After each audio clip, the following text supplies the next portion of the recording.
I even think of, is it Eric Harris and Dylan Klebold? They were the Columbine shooters.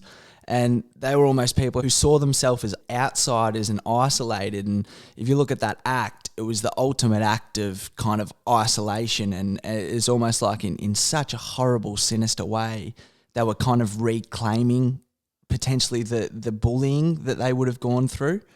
I think that's a really important example, and we learned something in Victoria through a tragic situation, the Queen Street shootings, which I think were around about the late 70s.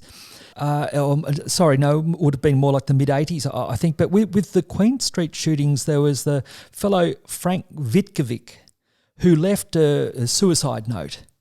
And basically he was saying, look out for those people who are alienated from society, who have a passion with guns. And our community's done a lot for gun control, but I think we could do more for people who are alienated from society. Like you mentioned, those Columbine killers. Now, often there's been a pattern of bullying where people don't have the social skills, they're not so well engaged with others, they develop a very jaundiced, negative, angry view of the world. Now, partly what's happening there is people aren't so well engaged with other people. And I think that this is a shared responsibility. It's not just the individual who we can just dismiss as a psychopath. What about the community around those people? What are we doing to look to include or engage people who are a little bit different or seem a bit weird or aren't as easy to engage with at first? I think one of the messages for society is looking to be inclusive, looking to see that people feel they belong.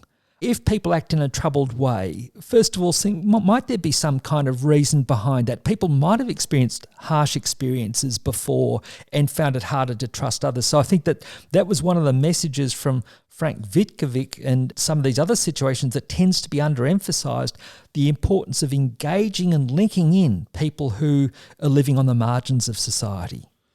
Well, I suppose that really gets back to what we are really trying to talk about today, in the sense that the more we recognise this sort of stuff as trauma, the more that we can account for it as something that potentially people go through, but it's not as if people permanently are that way. And the more we offer support, the more we are potentially able to give people positive solutions to the problems that they're giving. So I think that really does get to the heart of what we want today's podcast to be about.